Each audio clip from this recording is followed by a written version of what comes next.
want. This Yeah. was a coup. This was a coup of a president of the United States. He didn't want to leave, and they said we can do it the nice Yeah. way or we can do it the No. hard way. Yeah. No, I mean, they just took him out back behind the shed and basically shot him.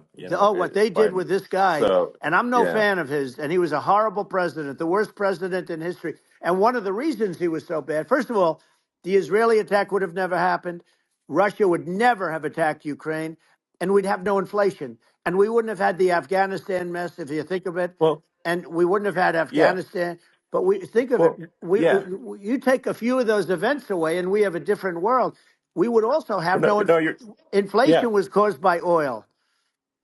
Yeah, no, no. I think you're making an excellent point here, which is that when other countries can, that are, are thinking about invading or doing bad things, when they're thinking about that, they're thinking about, okay, what's the American president going to do, and do they fear the American president, or is it someone they do not respect or and do not fear? And I think they would they rightfully be. I mean, look at that the footage of the assassination. They're like, okay, uh, President Trump is like, don't mess with me. I mean, that's like, but whereas I think people are not going to be, and they obviously have not been at all intimidated by Biden, and they certainly will not be intimidated by Kamala. And you have to really think of that in the context of global security.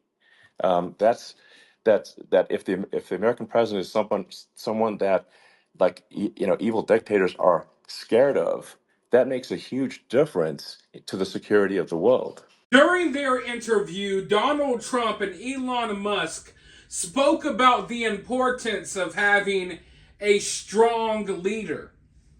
A leader that other leaders, other world leaders, not only respected, but feared. And I do believe that most of these other world leaders respected Donald Trump, and I believe they feared him.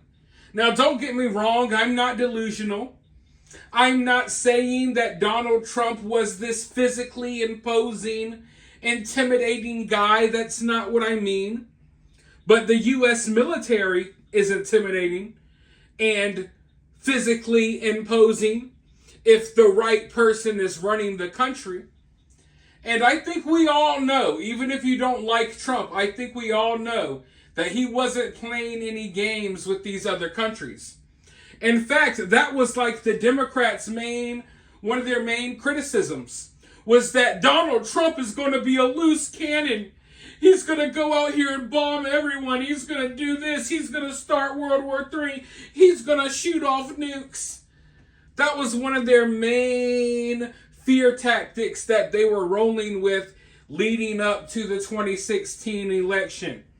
And they kept on rolling with it for 4 years as he was president, even though those were the most peaceful years of my life. Since I've been on this earth, the 4 years that Donald Trump were the most peaceful years of my life. I've lived through multiple wars in Iraq. Now, of course, we got, these wars going on in Ukraine and Israel. But for 4 years, the world seemed to be a more stable place. It wasn't perfect, don't get me wrong, but it was more stable than it is now. And that's because these other world leaders respected and feared Donald Trump. As I was saying, it doesn't matter. You ain't got to like the guy. We all know that he would F some up if it came down to it. And Putin knew it. Kim Jong-un knew it. Xi Jinping knew it. And because of this, because they feared and respected him, he had a better relationship with these world leaders than any of the presidents that we've had in recent history. Schiff is a sick person. He's going to end up probably being a senator. It's hard to believe. The whole thing is hard to believe. But, they put our country in danger with that stuff, too. They actually, when they make up stories, and you have to fight your way out of it for a long time. But I know Putin very well. I got along with him very well. He respected me, and it's just one of those things. And we would talk a lot about Ukraine. It was the apple of his eye. But I said, don't ever do it. Don't ever do it. You know, I shut down Nord Stream 2. That was the big oil pipeline, the biggest, I think, the biggest pipeline in the world going all over Europe. I shut it down. Biden came, and then they say, Yeah.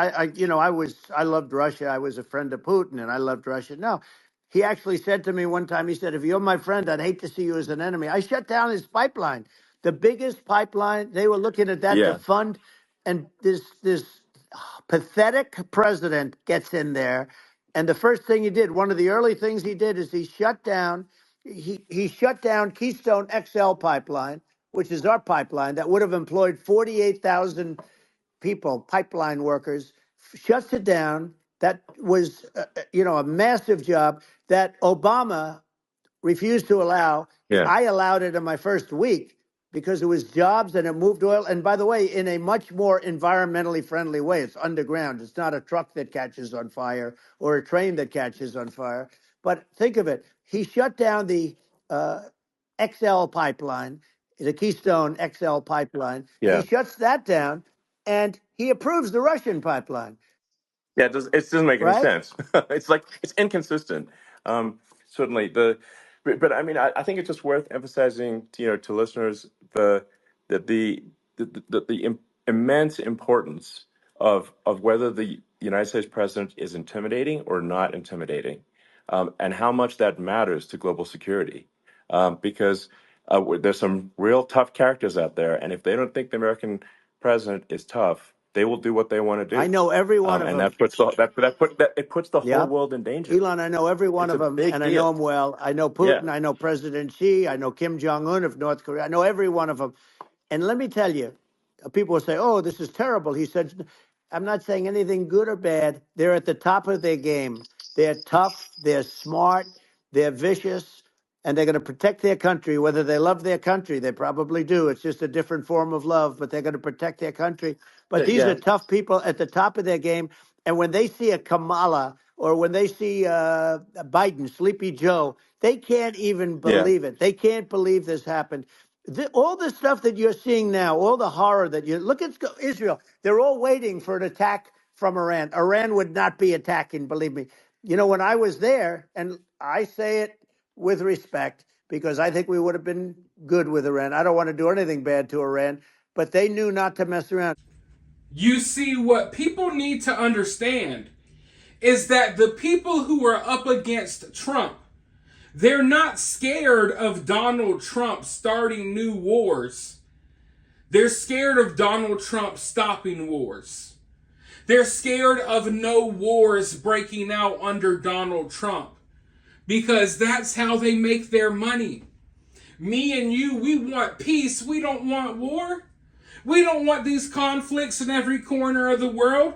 You don't want to send your kids or your grandkids to go die in some random country you probably never heard of, all because of some drama or beef that you probably know nothing about. But the powers that be, that's what they want. They don't want peace. That's why they hate Donald Trump. They hate him because he's actually trying to find solutions to these problems and conflicts. But they don't want solutions because when you find a solution, then the money dries up. When the conflict is over, who are you going to sell weapons to? But right now, more than ever, we need a president that is strong, that will send a message to the world that we're not to be played with, that you can't mess around with us. Because right now, people are messing around. Do you think they're intimidated at all by Joe Biden? No. That's why you see Russia just went right into Ukraine. That's why you see what's happening in the Middle East. The Middle East is going crazy because they're not scared of Biden. They don't respect Biden. And they're damn sure not going to respect Kamala. So right now, I just feel like I hope that people are smart enough to understand what we're dealing with. And that even if you don't like the person personally, I hope people can understand that, hey, this is the better option, especially with the set of circumstances that we're dealing with. Our economy is bad. Trump was good for the economy. Wars are breaking out. We're on the verge of World War III. I believe it's already started. But we're on the verge of dropping troops in a foreign country and things just going haywire. Donald Trump's the only candidate right now talking about bringing a stop to those things. We don't see Kamala Harris talking about that. You see Kamala Harris, Joe Biden, the Democrats, all they're focused on is, oh my God, fear-mongering about Donald Trump. Donald Trump is bad. Donald Trump's going to do this. Donald Trump's going to do that. They're not talking about what they're actually going to do to make the world a better place. Donald Trump is. But for now, we're just going to have to watch this play out. And I'm not one to be too dramatic. I'm not trying to be too dramatic here. But I fully believe that if Kamala wins, that we're going to see more wars break out. And I believe that America will be involved in another major war with boots on the ground by the end of her presidency, by the end of her first term, if she does get in the White House. That's my prediction. But for now, let me know your prediction down in the comments below. While you're down there, hit that thumbs up, hit that subscribe, ring that notification bell.